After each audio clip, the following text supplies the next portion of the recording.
So we've talked about the limitations of Lewis structures and how molecular orbital theory actually gives a better picture of the bonding, where atomic orbitals are combined in linear combinations to form molecular orbitals. And we saw for hydrogen and helium, since the first row has principal quantum number L, or has principal quantum number n equals 1, only one value for L is possible, which means there's only an s orbital. So it's pretty simple because we were only combining two orbitals, either constructively or destructively. But now we want to consider what happens in second row diatomics.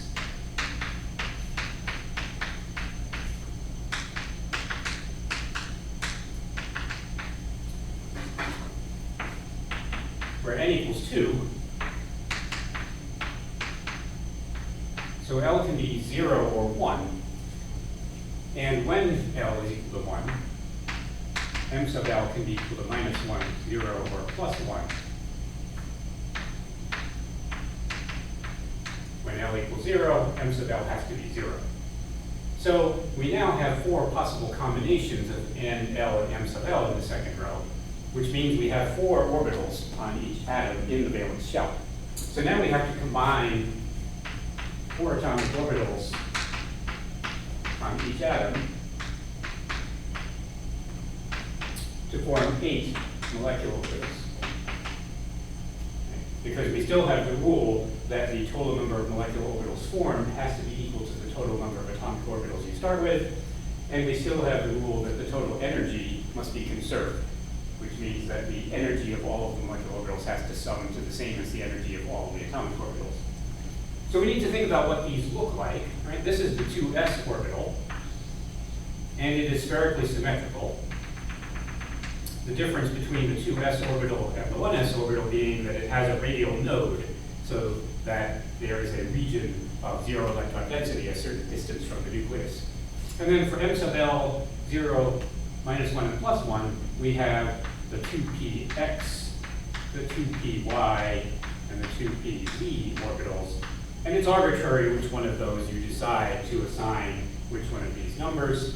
But the 2px orbital, that's the one that lies on the bond axis, along the x-axis, and has a node in the yz plane. And the 2py orbital has a node in the xz plane. And the 2pz orbital has a node in the plane of the board in the xy plane. The node for 2px is x equals 0, and x equals 0 defines the yz plane. The node for 2py is y equals 0, and it's the xz plane, and for z equals 0, that node lies in the xy plane. So that's where the subscript comes from in the 2px, 2py, or 2pz. It comes from the equation of the line that's the node. So z equals 0, y equals 0, or x equals 0, depending on which orbital you're talking about. So we have these four orbitals. The 2s and 2px orbital both have sigma symmetry.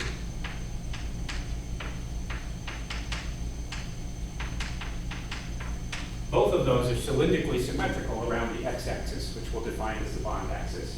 And what I want to do is consider O2, the dioxygen molecule. You were probably told in general chemistry that O2 is a little bit of a conundrum because the Lewis structure, the best structure you would write for a Lewis structure, would have a double bond between the oxygens. You would have sp2 hybridization with 3 electron groups and a trigonal planar electron pair geometry on each oxygen, and no unpaired electrons. But we know that oxygen is paramagnetic.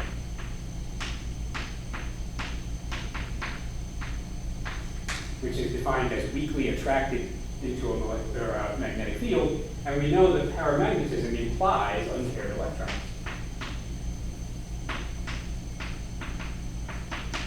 So the Lewis structure doesn't actually accurately describe the bonding unless we write a resonance structure for the dioxygen molecule that looks like that. But that's a terrible Lewis structure. It has unpaired electrons, and it has an unfilled octet on each oxygen. So we would not normally draw that resonance structure as part of a resonance hybrid for dioxygen. But we know that it's paramagnetic, which implies that that resonance structure does have some contribution. But we also know that the bond between the two oxygens is short and strong relative to an ordinary oxygen-oxygen single bond like in hydrogen peroxide. So we know that it has a bond order of 2, and it has unpaired electrons. Lewis structures can't really account for both of those things simultaneously. So what we're going to do is we're going to take each oxygen with a set of 4 orbitals, and we're going to combine them to form a molecular orbital picture. So we have oxygen A, and on oxygen A, we have our 2s orbital, which is filled, and we have our 2p subshell, which has 4 electrons in it, paired up in one of the orbitals and single electrons in the others. And then we have oxygen B, which has identical orbitals.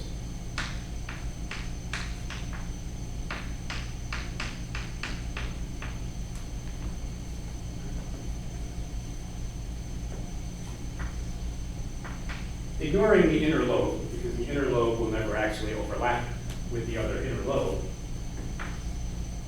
we have 2 spherically symmetric orbitals. The 2s orbitals ought to be able to combine in exactly the same way that the 1s orbitals do. We would expect to have a sigma orbital formed from the 2s and a sigma star orbital formed from the 2s. We would expect the sigma 2s orbital to drop in energy by the same amount that the sigma star 2s rises in energy, so that the sum of these two is equal to the sum of the 2 2s orbitals, and we would expect them to be filled. So we would have an anti-bonding orbital and a bonding orbital both filled, no net contribution to the overall bonding from those.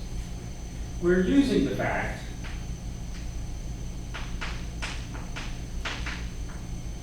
that for oxygen, and for fluorine and for neon, the difference in energy between the 2s subshell and the 2p subshell is large.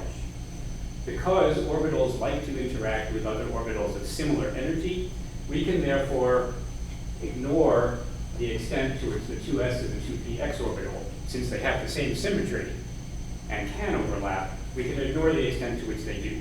We can, for want of a better term, we can ignore any sp mixing. And we can say that the 2s orbitals will only interact with each other, and the 2px orbitals will only interact with each other. That's true, or at least it gives you the correct molecular orbital picture of oxygen, fluorine, and neon. Turns out it's not true for nitrogen or anything to the left of nitrogen, because delta E is not large enough in that case to prevent the 2s and the 2px orbital from interacting with one another. So then we do have to account for sp mixing, which makes the orbital picture a little bit more complicated. But if we can ignore sp mixing, we can combine 2 orbitals at a time all the way through. The 2s orbitals have the same symmetry as the 2px orbitals, but enough different energy that they won't interact with each other, leaving the 2p's, they're the only ones that have sigma symmetry besides 2s. The 2py and the 2pz orbitals have unique symmetry. They have a node with a different equation. They're both perpendicular to the bond axis, but they're also perpendicular to each other. If you try to overlap a px and a py orbital, they would interact like this. They would pass through each other completely without ever actually interacting. The net overlap would be 0. No constructive overlap and no destructive overlap. So we only have to worry about 2px plus 2px, 2px minus 2px, and the corresponding additive and constructive and destructive overlap for the py and the pz orbitals. So these will have sigma symmetry. These will be sigma orbitals. And then we have to plus 2py minus. These will have pi symmetry. They will not be cylindrically symmetrical with respect to the bond axis. And then we have to worry about exactly the same set of constructive and destructive overlap with the 2pz orbitals, which will also have pi symmetry.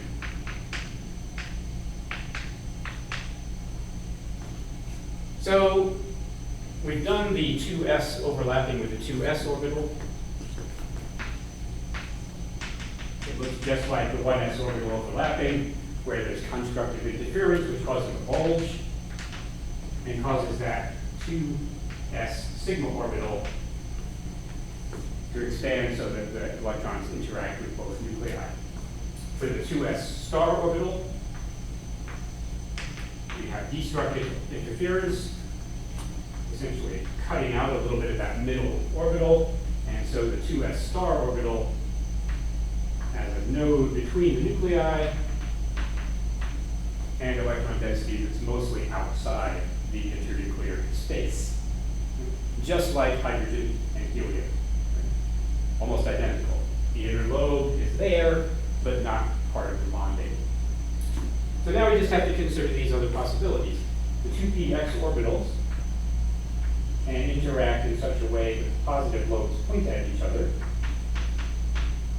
which is going to cause this constructive overlap and a bulge in the middle, which will result in a lobe in the center that's quite large, where we've got constructive overlap, and relatively smaller lobes on the outside. That orbital will drop in energy. We'll call it sigma 2p. And it will look like another cylindrically symmetrical orbital, the guy with big ears basically, where we have two nodes going through the nuclei, right where the nodes were for the original p orbitals, so no new nodes. And we have a lot of electron density between the nuclei, which means it's a bonding orbital. And one more node than the sigma star 2s. In general, the energy increases as the number of nodes increases, so 0 nodes, then 1 node, then 2 nodes. If we're going to do this constructive interference, we have to do the corresponding destructive interference, where we change the sign on one of the orbitals so that there's now destructive overlap in the middle. That creates a new node. Destructive interference always causes a new node, and will result in an orbital that has fairly large lobes on the outside, smaller lobes on the inside where some of that electron density has annihilated itself and the wave function is smaller, and the new node in the middle. So that will be sigma 2p star. And it will go up in energy by the same amount that sigma 2p goes down in energy, so that the sum of those two orbital energies is the same as the sum of the 2px orbitals that they came from. And we all can connect there to the little dotted line so you can see what's going on. And you'll notice that this orbital has 4 nodes, or 3 nodes rather, 4 lobes.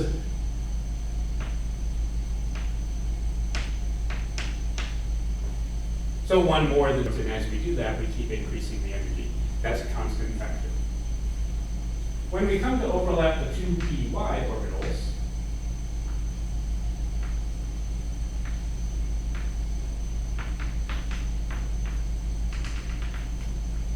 we will find that they don't actually have any electron density right between the two nuclei, because the xz plane is a node. And if the xz plane is a node, there can be no electron density on the x-axis connecting the two. So this will not be as effective as bonding, because the resulting orbital will have electron density above and below the bond axis, but not actually on the bond axis. Since it's not as effective at bonding when the electrons are up here as when they are between the nuclei, it won't drop in energy as much as the overlap of the 2px orbitals where they're pointing right at each other. The nuclei repel each other, so if the nuclei can see each other without electron density right between them, then they're going to have more nuclear repulsion. You can think of this as having 2 dogs on a leash that are pulling against each other, And if you're right between them and they're pulling against you, you're going to have an easy time holding them together. But if they're out in front, doing as good a job at binding them together, unless you're right between the two of them. So the 2px orbital will drop in energy, and we'll call it pi, or 2py rather, we'll call it pi y. It has non-cylindrical symmetry, which means it's pi orbital. And then the 2pz orbital that's formed from the overlap of the pi z orbital is formed from the overlap of the 2p z orbitals should be degenerate. It'll look just like the pi y orbital, but it'll be 90 degrees apart. So pi y will look like this, and pi z will look like this.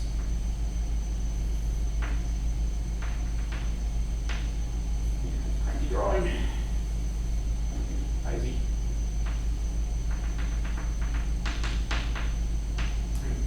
You got 2 fingers for pi y, 2 fingers for pi z, and they're both bonding orbitals, and they're degenerate. The orbitals that they came from were degenerate, which makes sense that they're degenerate as well. We know now that we have to have the corresponding pi star orbitals, pi star y and pi star z, and we know that they must rise in energy by the same amount as pi y and pi z drop in energy to keep that conservation of orbital energy. What we're looking at is we're looking at a destructive overlap.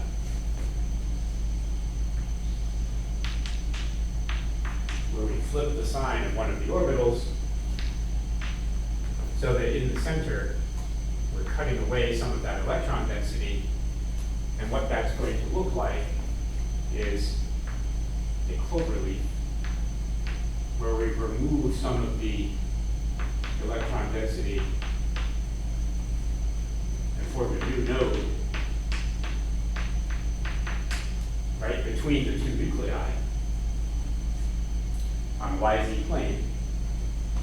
But we still have our XZ node that we had anyway, because the PY already has the XZ node. And then we're going to have another orbital that looks just like it, where we take the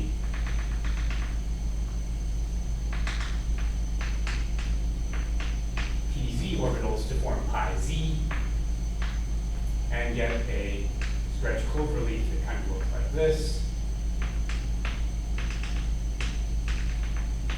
Where again we have a new node, and we have 4 lobes that are kind of pointing away from each other. So this is pi y, or this is pi star y, and this is pi star z.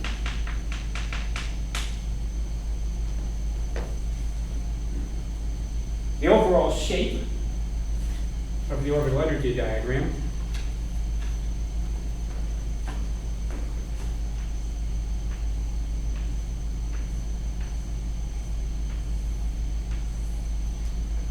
that of a septum or a scepter or a mace. You can imagine kind of beating someone over the head with that, right?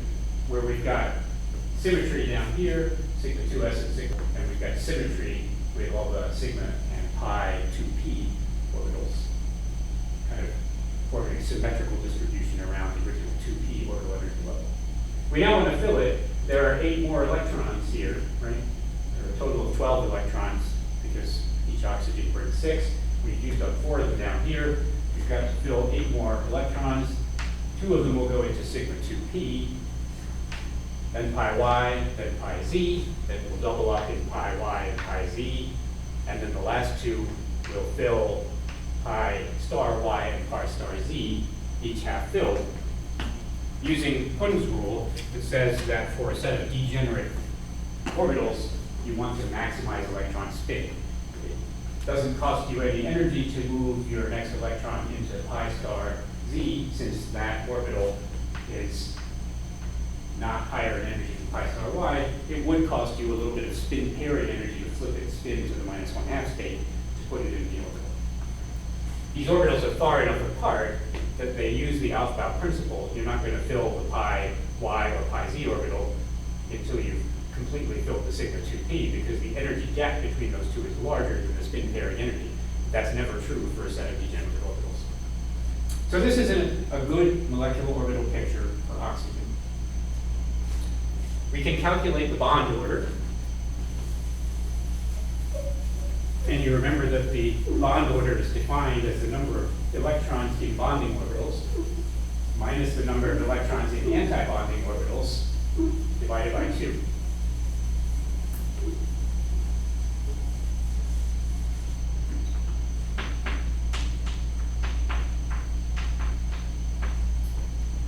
We have 4 bonding orbitals that are each filled, so we have a total of 8 bonding electrons.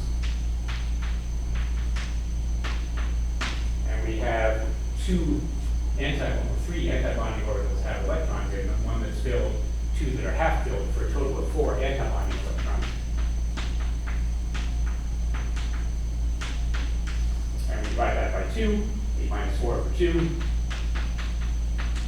is equal to 2. Is consistent with the best Lewis structure for diatomic oxygen that has the double bond in it. But at the same time, we've explained the paramagnetism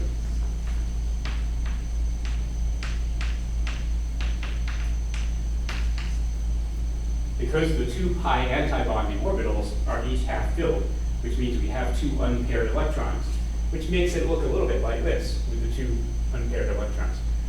So the molecular orbital picture for diatomic oxygen explains both the shorter, stronger bond between the 2 oxygens, the double bond, and the paramagnetism, something that Lewis theory can't do. And this general orbital energy diagram that has sigma 2s, sigma star 2s, sigma 2p, and sigma star 2p, and then pi y, pi z, pi star y, pi star z, with similar orbital shapes, is good for fluorine and neon as well. Unfortunately, when delta E becomes smaller, as it does for nitrogen and carbon and boron, and beryllium and lithium, we can no longer pair our electrons just 2 at a time. And we can't have a sigma 2s orbital without some contribution from the px, and we can't have a sigma 2p orbital that doesn't also have some contribution for the 2s. We're not very good at adding and subtracting more than 2 atomic orbitals at a time. That becomes quite problematic. So we're going to have to cheat a little bit when we account for sp mixing in diatomic boron.